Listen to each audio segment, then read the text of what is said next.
Está no ar o Empresários de Sucesso podcast. Confira agora mais uma entrevista exclusiva. Olá, seja muito bem-vindo a mais uma edição do Empresários de Sucesso podcast, que traz para você a história por trás das histórias dos maiores empreendedores do Brasil. Empresários de Sucesso podcast. Eu sou Karina Pachiega, obrigada por nos acompanhar em mais um podcast. Nossa entrevista terá um super convidado, eu te garanto que vai valer a pena. Hoje eu converso com o Flávio Augusto, que tem uma história de vida inspiradora, daquelas que parecem enredo de filme, sabe?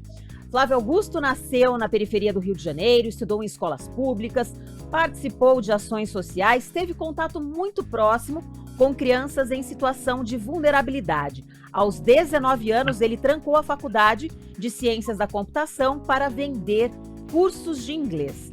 Flávio Augusto, seja muito bem-vindo ao Empresário de Sucesso. É um grande prazer ter você aqui com a gente.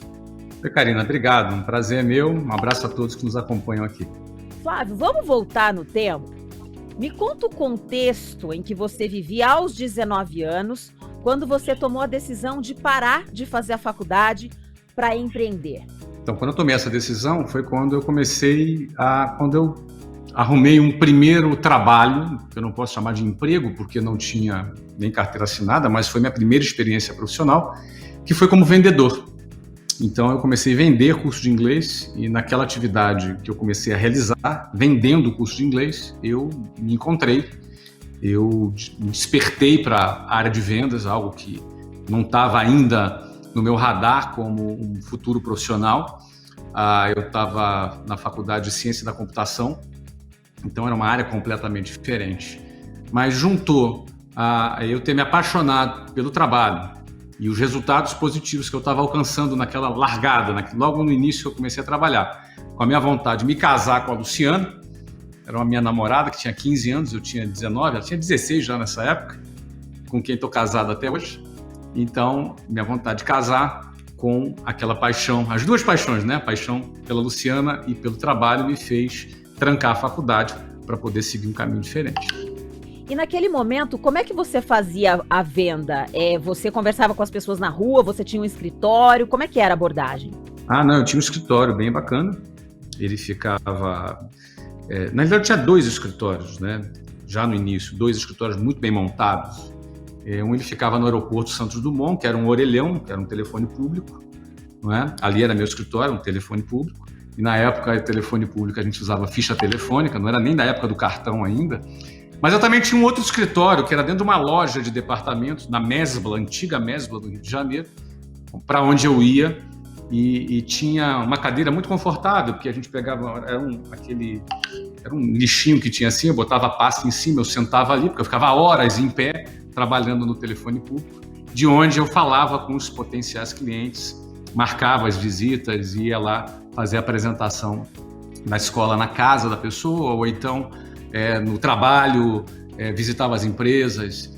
Então era um trabalho que começava às 8 horas da manhã na sede da escola, tinha uma reunião, e depois a gente saía para fora, para a rua, para trabalhar, porque naquela época, década de 90, as empresas não tinham linha telefônica, né? Linha telefônica antes das privatizações das empresas de telecomunicação, para quem lembra, para quem é da época, a gente tinha que comprar uma linha telefônica, custava $3.500, uma linha, o direito de ter um telefone. Então as empresas não tinham. Então o vendedor ia para a rua, ia para telefone público para poder contactar seus clientes. Esses eram os meus escritórios, Karina. E como é que foi o próximo passo? Como é que você passou de vendedor de cursos para dono da própria escola? Como é que foi esse processo? Levou 4 anos. Primeiro, eu nunca gostei de inglês, nunca foi a minha matéria preferida, não é? Achava muito chato. O verbo to be todo ano, entendeu? Ninguém aprende inglês na escola. Hoje só 5% da população brasileira falam inglês, porque a escola é um fracasso, é um fiasco. Ninguém aprende inglês na escola. Você fica 10 anos estudando verbo to be, ninguém aprende inglês. Então, nunca imaginei na minha vida que eu fosse trabalhar com curso de inglês, nada disso. No fundo, eu me apaixonei pelo processo de vendas. Como profissional de vendas, eu me apaixonei por aquilo. E aí isso me levou a ser um gerente de vendas. Eu passei também, além de vender, eu passei a treinar vendedores, recrutamento e seleção, gestão de equipes de vendas. Depois eu cheguei a um cargo de diretor de vendas. Então, muito jovem, ainda com 22 anos, 22 para 23 anos, eu já ocupei um papel importante numa organização de vendas. Tinha 20 gerentes na minha gestão, uma equipe grande de vendas. Eu já viajava para outras cidades para poder fomentar e trabalhar as equipes de vendas dessa rede de escolas de inglês, que também foi crescendo na ocasião. Então, assim, eu acabei escalando dentro de uma carreira executiva na área comercial. Aí a área de vendas é uma área muito bem remunerada, passei a ganhar bem, e até um ponto que eu identifiquei uma oportunidade de fundar a minha própria empresa. Não é? E isso foi em 1995. Em 3 de abril de 1995, eu fundei a WiseUp.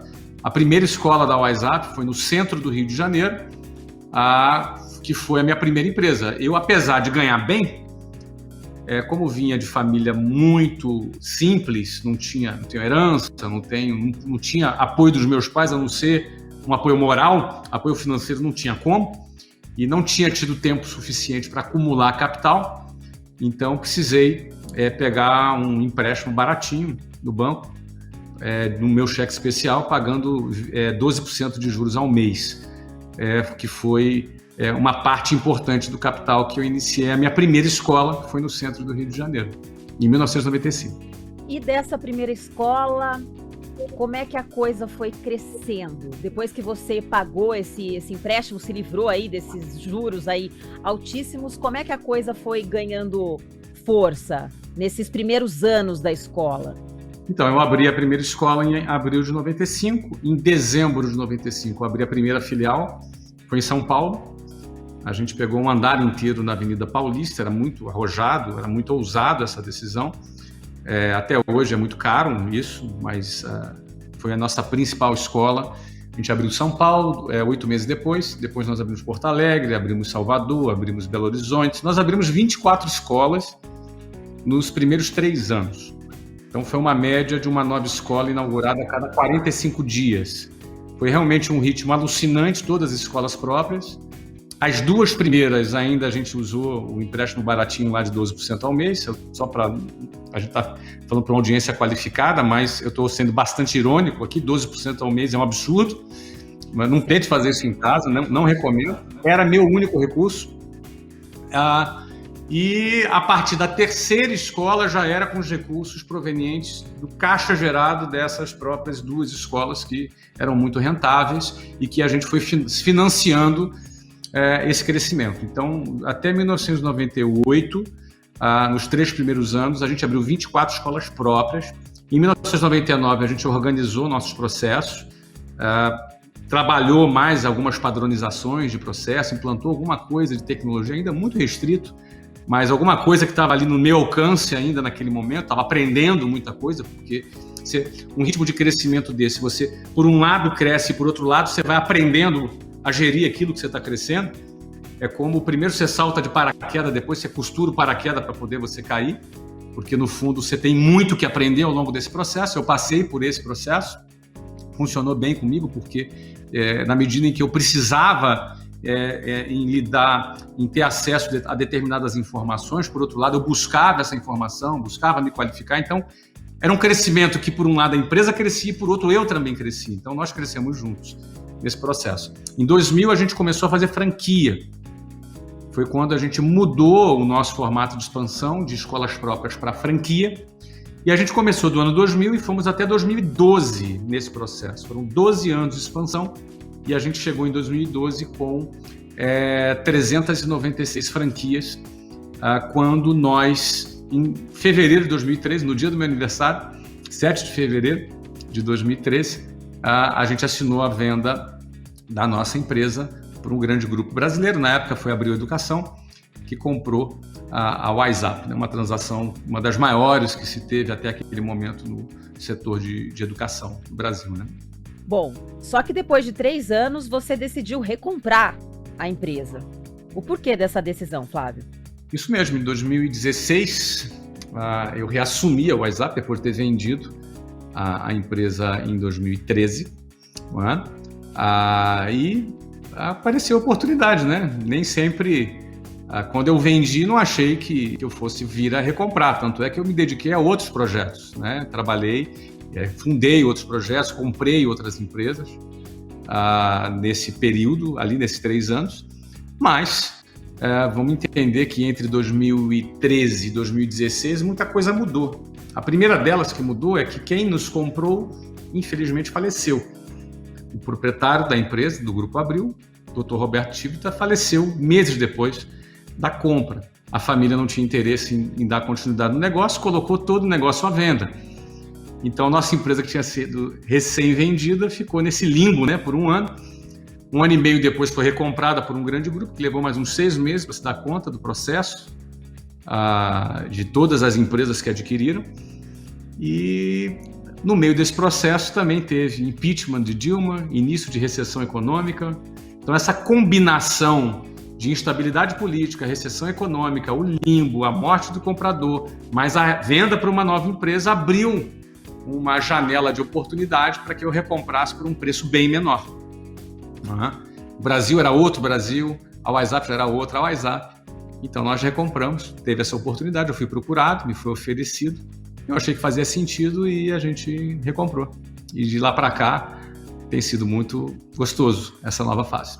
Flávio, a WhatsApp foi o início de tudo, só que depois dela outras escolas se juntaram ao grupo, a Number One, que é a líder no ensino de inglês em Minas Gerais, e o meusucesso.com, que é uma escola de empreendedores, e todas elas compõem a Wiser Educação. Você investe pesado nessa área porque você acredita que a educação é o melhor caminho para as pessoas que, como você, querem ser donos da própria história? A educação, o conhecimento, eu vou além da educação, porque quando a gente fala em educação, a gente logo associa a uma imagem do que a gente acredita ser educação, que é uma sala de aula, um curso formal. E, obviamente, eu acredito que a educação está muito além desse formato tradicional e convencional. No mundo da tecnologia, as pessoas têm cada vez mais acesso à informação. E saber o que fazer com essa informação para produzir conhecimento, logo, informação é uma coisa, conhecimento é outra coisa, até porque informação hoje eu estou a 1 a 2 cliques de qualquer informação na internet. Isso praticamente igualou o acesso à informação, mas o que eu faço com essa informação é o que eu transformo ou não transformo em conhecimento. Então, a produção de conhecimento, ela vai muito além da transmissão da informação. Entendendo isso, a gente sabe que aprender inglês é um conhecimento que faz diferença. Por exemplo, alguém que fala inglês no Brasil tem acesso a conseguir empregos que pagam até 62% mais do que quem não fala inglês. Então, não basta estudar o verbo to be. Ser capaz de se comunicar, ser capaz de se relacionar em inglês, entender, compreender, interagir, conversar, pode fazer a diferença entre alguém ganhar mais ou ganhar menos. Percebe? Então, isso é uma coisa que nos agrada bastante. No meusucesso.com, praticamente tem um valor inestimável, quase que de um MBA. A gente faz estudos de caso com empreendedores de sucesso. Então, nós já temos mais de estudos de casos produzidos em formato cinematográfico. A gente produz em formato mesmo cinematográfico, como se fosse uma série de Netflix, de um empreendedor de sucesso, mostrando como ele começou, as ideias que teve, as dificuldades que passou, o que ele precisou vencer. Então, o aluno ele aprende através de experiências reais e práticas de empreendedores que saíram, muitos deles do zero, e chegaram ao topo. Então, a gente entende que é mais do que transmitir a informação, mas quem é que está passando a informação? É aquele empreendedor de sucesso, sendo o próprio professor de nossos alunos. A WhatsApp Online é um outro processo inovador que nós criamos há 1 ano e 2 meses atrás, que hoje tem centenas de milhares de alunos, já estamos em mais de 52 países, que proporcionam um ensino de inglês completamente diferenciado através de um celular, de um tablet ou de um computador, de uma Smart TV. Ou seja, é uma outra experiência de aprendizagem que a gente produz. Então, a gente acredita muito nesse processo de produção de conhecimento através de novas tecnologias. É nesse sentido que a gente está investindo. E Flávio, seus projetos eles são bastante diversificados, né? Em 2013, você comprou um time profissional de futebol nos Estados Unidos, Orlando City, prevendo a explosão desse mercado. Como é que você farejou esse boom naquela época? O que te levava a crer que você estava fazendo um bom negócio? Eu estava morando nos Estados Unidos, meu filho jogava futebol e eu viajei por várias cidades dos Estados Unidos como motorista do meu filho e presenciei algo que não presenciava no Brasil. Eu percebi que no país do beisebol, do basquete e do futebol americano, eu tinha mais adesão dos pais e das crianças no futebol que eu via no Brasil. E aí eu fui comprar uma pesquisa e vi que existiam 24 milhões de crianças entre 5 e 17 anos de idade que já jogavam futebol nos Estados Unidos. Isso é mais do que o somatório de futebol americano, beisebol e basquete. Quando eu fui estudar a liga profissional, a Major League Soccer, que é a MLS, eu percebi que a média de público nos estádios nos Estados Unidos era 50% maior em 2012 que a média de público do Brasileirão, que é o principal torneio de futebol do Brasil. Então, quando eu percebi a adesão no esporte profissional, a adesão no esporte infantil, infanto-juvenil, e ao mesmo tempo a quantidade, o quantitativo, porque nós estamos falando de um país de classe média, de mais de 300 milhões de habitantes, é os Estados Unidos. A adesão de jovens no futebol, a minha conclusão é que os Estados Unidos viviam um fenômeno, o futebol já era um fenômeno nos Estados Unidos, mas ainda não percebido, logo ainda não precificado. Então ainda estava barato para entrar e para comprar. E foi quando eu, depois de um ano amadurecendo a ideia, eu decidi comprar um clube de futebol nos Estados Unidos, em que participasse da Major League Soccer, que é a elite do futebol profissional aqui nos Estados Unidos, entendendo que de 2013 em diante esse esporte teria um grande crescimento. Nós estamos em 2021, a minha compra ela já faz 7 anos, completou em dezembro agora 7 anos, e de fato a liga cresceu bastante. E além de ser dono do time, você inaugurou seu próprio estádio em 2017, com o apoio aí de dezenas de investidores do mundo todo, que valorizou o time e que se tornou bastante valioso, né? Está entre os mais valiosos aí das Américas, inclusive à frente de grandes clubes brasileiros. Qual que é a avaliação que você faz dessa sua trajetória de empreender na área do esporte de 2013 até agora, nesses últimos 7 anos aí, como você acabou de falar? Deu tiro certo? Lógico, baseado em todo esse estudo que você fez, essa percepção que você teve, porque às vezes a gente tem um estereótipo, né? Pensa nos Estados Unidos, jamais a gente pensa no futebol. E você fez essa constatação e a aposta foi certeira. Olha, Karina, eu assim não atribuo com toda franqueza e nem nenhuma pseudo-humildade, mas com toda franqueza, eu não atribuo grande mérito na escolha que eu fiz, com toda franqueza, embora ela foi muito certeira, realmente. Eu comprei só a gente chama de franchise fee, ou seja, que é o valor inicial que você paga quando você entra para uma Major League Soccer, que é um grupo, um clube seleto de bilionários americanos. Os únicos estrangeiros sou eu e um sheik, não é? Sheik Mansour, que é proprietário do Manchester City e de New York City, e eu, que sou um brasileiro, do Orlando City. Os outros são todos famílias muito tradicionais americanas. Entrar nisso aí, ser aceito para participar disso é uma coisa muito seleta, não é? E depois que eu entrei, houve mais 9 clubes que entraram, todos de americanos também, mais 9 clubes que entraram.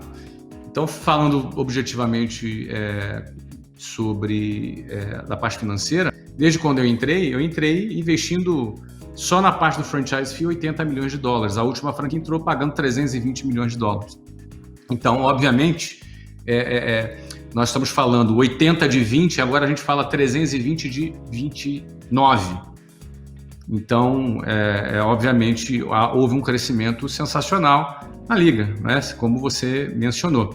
Mesmo considerando a construção do estádio, que você disse, que não tem uma contribuição direta nisso, porque são coisas diferentes, são empresas diferentes, né? O estádio é uma empresa e a liga é outra empresa.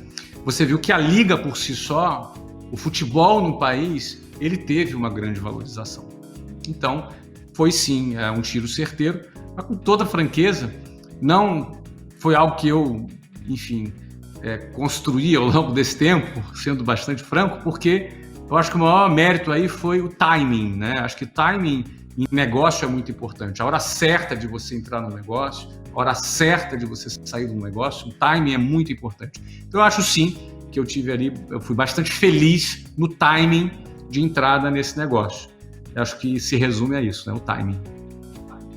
E o Orlando City acabou tendo aí uma aproximação com o Brasil, com o período em que o Kaká jogou lá, né? Durante 3 anos, inclusive ele encerrou a carreira lá. E também o fato da gente ter a nossa grande jogadora Marta, que faz parte aí, que compõe a equipe feminina, né? Uhum. A gente tem alguns brasileiros que passaram aí pelo clube, além de Kaká e Marta, são os grandes expoentes. Nós temos aí o Júnior Urso, que jogava no Corinthians, que também atua no nosso time. A gente tem o Antônio Carlos, que jogava no Palmeiras, também está lá no nosso time. O Juan, que jogava na Ponte Preta, é titular também da nossa equipe. E agora, recentemente, o Alexandre Pato também, que foi contratado recentemente aqui no Orlando, né? Então, é um time que tem o diretor de futebol brasileiro, né? O diretor-geral lá, o CEO, que dirige o dia a dia do clube, o Alexandre Leitão, também é brasileiro, ele que comanda ali essa operação em Orlando. E o próprio dono, como eu, que sou brasileiro. Então, o time tem um coração verde-amarelo. Flávio, agora o próximo ponto que a gente vai conversar tem a ver com a influência que você tem nas redes sociais, que é um outro projeto seu, de muito sucesso, que é o Geração de Valor, que compartilha conhecimento nas redes e tem inclusive um aplicativo que funciona como uma plataforma para textos, podcasts e vídeos que você produz. Qual que é o seu objetivo com esse rico conteúdo que você entrega de graça em todas essas plataformas? Completou 10 anos que eu faço isso. Então, não é uma coisa que começou há 10 dias e nem há 10 meses, né? Completou uma década que eu dedico 1h30 a 2 horas do meu tempo, diariamente, para produzir conteúdos gratuitos na internet. Como eu falei no início, eu creio muito que o conhecimento vale mais do que a informação, porque o conhecimento ele é a informação depurada, transformada na prática, para que alguém possa utilizar na sua vida no dia seguinte, não é? Então, isso é conhecimento. Eu também tenho um pensamento de que a melhor forma de distribuir renda é dividindo o conhecimento. Sem dúvida alguma, se eu perdesse tudo que eu tenho hoje, eu conquistaria de novo muito mais rápido do que eu conquistei, porque agora eu tenho conhecimento. A gente sabe o que fazer, como fazer, aonde fazer, de que forma fazer, como estruturar, como montar. Esse conhecimento tem muito valor, é um valor inestimável. Meu maior patrimônio não é a quantidade de dinheiro que eu tenho, ou empresas, ou imóveis. Meu maior patrimônio é o meu conhecimento. Então, quando você distribui, divide conhecimento, também é uma forma de você distribuir e distribuir renda.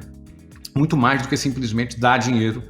É óbvio que eu gosto muito de projetos sociais, me envolvo com alguns, porém, eu penso que a divisão de conhecimento é a melhor forma de promover a evolução e o crescimento e a mobilidade social.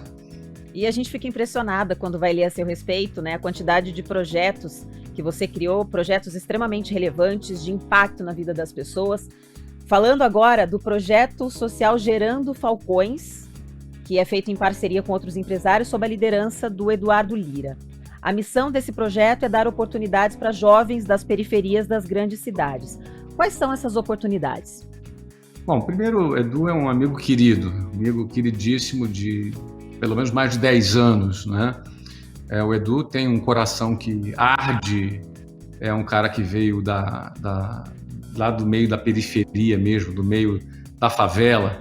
É um cara que é filho de presidiário e mãe que lutou bravamente para criar o seu filho e dar a ele alguma oportunidade. Ele teve a oportunidade de estudar e a frase principal do Edu não importa, dito pela mãe dele, né, não importa de onde você vem, o que importa é para onde você vai. Ele se agarrou nisso e um dia eu conheci. Na época, estava começando a produzir conteúdos no Geração de Valor, até eu entrevistei, a entrevista foi um sucesso. O Edu engajou em projetos sociais com muita força e desde o início eu tive a oportunidade de colaborar ali com o Edu. O Edu que produz, tem um trabalho voltado para jovens das favelas com o objetivo de acabar com a favela, né? Esse é o objetivo dele. Então tem vários programas educacionais, de esporte, de inclusão social, alguma coisa também de assistencial.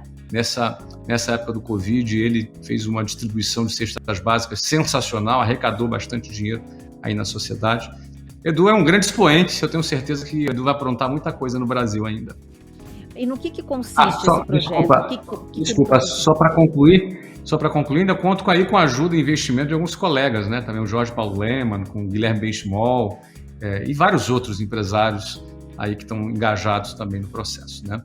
Então ele implanta, você me perguntou o que consiste o processo, ele implanta núcleos dentro de favelas e esses núcleos eles promovem educação gratuita, né? Promovem uma série de atividades educacionais, artísticas e esportivas dentro de comunidades com o objetivo de trazer cidadania, melhora de qualidade de vida, busca também dar alguns cursos para preparar a pessoa, que melhora a empregabilidade das pessoas para que elas se encaixem no mercado de trabalho. Então tem uma gama aí de projetos com fins sociais que o Gerando Falcões trabalha. É um trabalho completamente do Eduardo. Eu sou aí um apoiador financeiro aí há algum tempo, mas o mérito vai todo aí pro Edu. Você, quando criança e adolescente, você também participou de ações sociais, né? Quando você morava no Rio de Janeiro. Era muito do meu dia a dia com os meus pais, né? Meus pais sempre fizeram trabalhos sociais, a gente era de classe média baixa, mas na favela a gente era considerado rico, né? Então eu sempre fui um filho de pai de classe média baixa que me sentia rico, porque quando a gente ajuda quem está precisando, no fundo a gente está sendo rico de verdade, não é? Então, pessoas, famílias e muitos dos meus colegas na época eram pessoas muito simples, e eu procuro manter essa essência, né?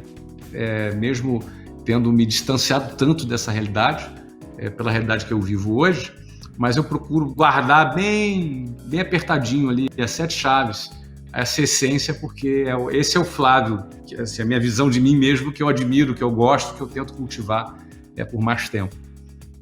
E Flávio, você já foi capa da Forbes, está na lista dos bilionários mais jovens, além de ser um dos líderes mais admirados, ao lado de nomes como Barack Obama, Bill Gates, Steve Jobs e até do Papa Francisco, que são personalidades aí mundiais. Como é para você ter um reconhecimento tão grande de todos esses projetos que você vem semeando aí ao longo dos últimos anos? Então, Karina, bom, primeiro de tudo que você falou, gostei dos bilionários mais jovens, né? Eu fiz 49 anos agora, então gostei desse título aí, é muito jovem, que você me deu. Na realidade, eu recebi, entrei nessa lista aí já faz uns 4 anos, então já não sou nem mais tão jovem assim, mas me sinto ainda muito jovem, porque eu tenho ainda muita vontade de fazer coisas legais, de produzir, de empreender. Eu acho que quando você empreende, você cria oportunidades, você gera emprego, você recolhe impostos, você contribui com o país. Eu penso que não é fácil empreender no Brasil, mas vale a pena, compensa. E esse impacto social que gera qualquer empreendimento no país, ele é recompensador, né? Agora, essa pesquisa que foi feita na época, foi feita com cerca de 56 mil pessoas. Eu me senti lisonjeado, fiquei muito surpreso, não é? Bastante surpreso com o resultado final. Tá nessa lista aí junto com o Papa, foi muito engraçado para mim, Bill Gates, Obama, não é? Mas assim, para mim acho que é um pouco do resultado, do carinho dos jovens, que foram jovens até 24 anos que responderam essa pesquisa. Então, para mim é talvez resultado do carinho ou até mesmo do reconhecimento do que eu dou. Eu faço uma doação diária de 1h30, 2 horas de conteúdo, não sou pago para isso, eu não sou influenciador, não ganho dinheiro de internet dessa forma. Então, mas faço isso com muito carinho e digo que me faz muito bem, porque poder ter contato com os jovens, pessoas mais jovens e que de alguma maneira eu possa estar dando alguma contribuição, me faz muito bem. Eu acho que a pesquisa foi um bônus, né? Foi um presente, um carinho desse público e eu fico muito grato por isso. Flávio, você tem milhões de seguidores nas redes sociais e com certeza milhares deles mandam uma mensagem, fazem um comentário. Como é que você consegue se organizar para ter esse contato mais estreito de responder uma mensagem, a falar com cada um? Como é que você faz isso? É possível? Eu faço dentro do tempo que eu tenho disponível. Então eu não tenho crise de consciência porque eu não consigo responder a maioria. Não tem condições realmente de eu responder a maioria das pessoas que me mandam mensagens. Quando eu abro uma caixinha de pergunta no meu Instagram, por exemplo, são milhares, literalmente milhares de mensagens. O que eu procuro é responder o que eu posso, aquilo que eu tenho ainda a minha disponibilidade para dar, e eu procuro produzir nesse tempo que eu me propus, né? 2 horas por dia, se você fizer a conta direitinho, vou até pegar aqui meu celular para fazer a conta junto com você, 2 horas por dia, vezes 365 dias por ano, vezes 10 anos, eu já dediquei 7.300 horas, dividido por 24, aí 7.600 horas, dividido por 24, dá 316 dias, né? É quase um ano direto. Ou seja, em 10 anos eu dei quase 10% do meu tempo, ou seja, eu dei quase um ano inteiro produzindo, escrevendo conteúdo, dando. Então, isso é o que eu posso. Gostaria de dar mais, gostaria até de poder responder todo mundo, infelizmente não dá, mas eu acho que um ano inteiro de 10 anos, ou seja, 2 horas por dia, é o que hoje dá. Quem sabe um dia eu possa dedicar aí mais tempo, né? Vou trabalhar para isso, porque eu gosto, né? No fundo me faz bem e eu acho que, pelo menos pelos comentários que eu recebo, as pessoas gostam e dizem que tem ajudado, tem colaborado com elas. Fico muito feliz por isso. E não tem nada de mais precioso para a gente compartilhar com as pessoas do que o nosso tempo, sem dúvida, né? É o nosso principal ativo. Exatamente, é o tempo.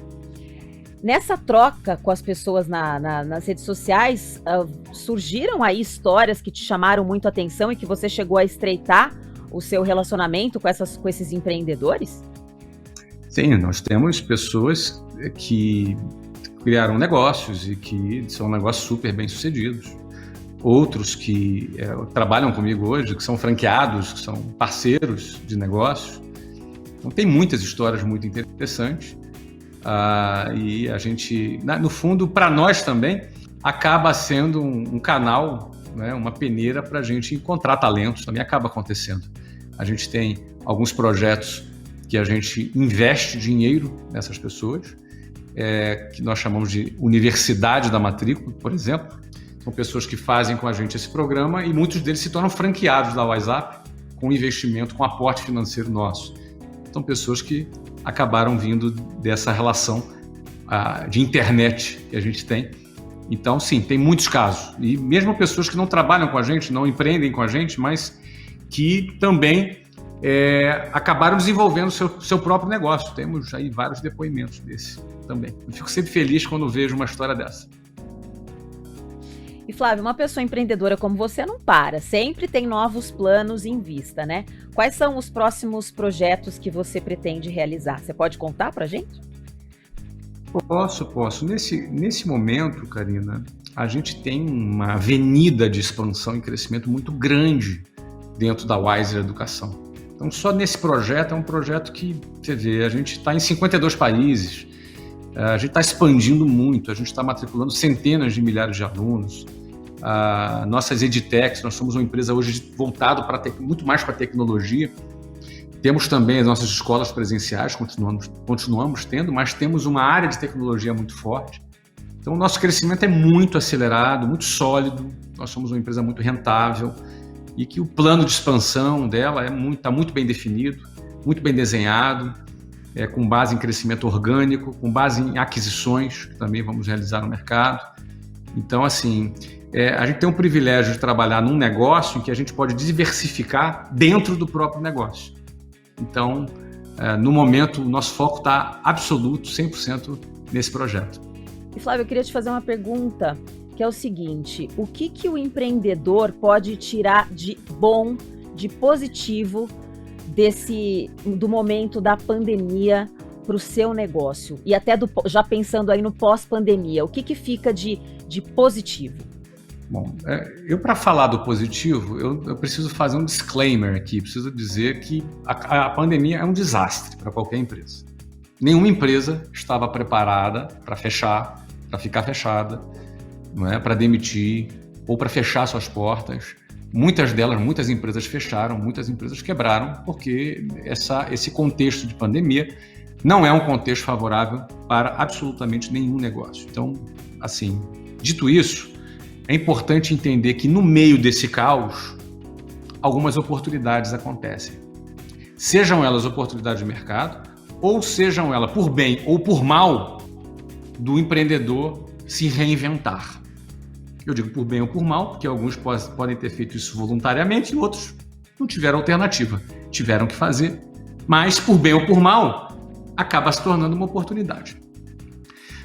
Fundamentalmente, a pandemia acelerou o processo de digitalização do mercado.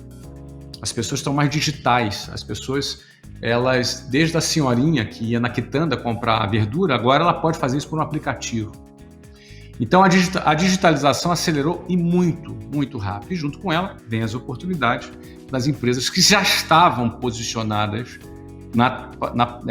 dentro de uma plataforma tecnológica, dentro de um escopo tecnológico nos seus produtos. Quem já estava posicionado, cresceu muito. Quem não estava, teve que se adaptar bastante. E se ele conseguiu se adaptar bastante, ele conseguiu também capturar parte dessas oportunidades. Agora, quem se apegou ao velho e não se adaptou, ou sofreu muito, ou desapareceu do mercado. Então, por isso que eu comecei dizendo que o desafio não é pequeno, é grande, mas uma vez vencido, uma vez adaptado, aí sim, existem muitas oportunidades nesse sentido. No nosso caso, foi um caso de... A gente já estava posicionado, exigiu muita adaptação nossa e a gente conseguiu capturar a oportunidade que esse momento nos trouxe. Flávio, entre aquele jovem de 19 anos que fundou a própria escola, fazendo empréstimo a juros altíssimos, e hoje, que você tem 49 anos, 30 anos separam aquele jovem do empresário de grande sucesso que você é hoje. Quando você faz aí, você olha para trás, como é que você enxerga a sua própria trajetória, pensando aí nessas 3 décadas da construção de projetos tão relevantes e tão impactantes na vida de milhões de pessoas? Bom, primeiro são literalmente 3 décadas mesmo. Dia 15 de março completa a 3ª década, 30 anos. Dia 15 de março agora, nós estamos quase lá já, tem menos de um mês. 15 de março eu completo 30 anos que eu comecei vendendo curso de inglês. Então, primeiro é entender que nada é da noite para o dia. Nada acontece, nada grande, nada relevante acontece da noite para o dia. Primeiro, que do ponto de vista de negócios, as coisas precisam maturar, nada é fácil, as coisas têm os seus desafios. Muita gente não consegue fazer essa travessia, é dura. Infelizmente, o sistema educacional não favorece, porque não prepara as pessoas para isso. Então, quem resolve empreender é um lobo solitário, é um cara taxado de maluco, muitas vezes, só que depois que dá certo, todo mundo vem dar tapinha nas costas. É assim que funciona. Então, o empreendedor está acostumado com isso. Então, não é fácil. Então, não é da noite para o dia. As pessoas pensam, pô, quem é esse cara aí que apareceu da noite para o dia? Eu costumo brincar, eu apareci da noite para o dia durante 30 anos, né? Então, foi da noite para o dia durante 30 anos. Então, esse é o primeiro ponto a se considerar. Segundo, eu sou um cara batalhador, trabalho bastante, sonhador, um cara que não se curvou às barreiras sociais que existiam sobre mim. Não é? Eu gastava 5 horas por dia em transporte público, morava longe na periferia. Então, quem mora na periferia, só de transporte público são 5 horas. Então, ele chega lá com uma desvantagem muito grande para competir de igual para igual com um cara que foi andando de patinete para o trabalho. Não é? Então, quem passou por essa situação tem que entender algumas coisas. Quem passa por essa situação ainda passa até hoje. Eu não passo mais, mas tem muita gente, aliás, a maioria ainda passa, precisa entender algumas coisas. A primeira delas, o mundo é injusto, ponto. E não adianta você reclamar, ele é injusto mesmo, tá? Não adianta você se lamentar, não adianta você querer queimar pneu na rua, ele é injusto e muito que provavelmente vai continuar sendo. E apesar das injustiças que acontecem, você precisa estar forte. mais forte do que o cara que vai de patinete andando ou de patinete lá para o trabalho dele. Ele acordou às 7 horas da manhã, tomou um café bem gostoso com a família às 7h30, 7h40, ele vai andando, ele chega 10 minutos antes do trabalho, 10 para as 8. Enquanto eu tinha que acordar às 5 e pegar um ônibus apertado às 6. Então, eu chegar lá, ele estava perfumadinho, eu estava lá todo amassado já, certo? Isso não é justo. Então, acostume-se, o mundo não é justo. Segundo, não adianta você ficar se lamentando.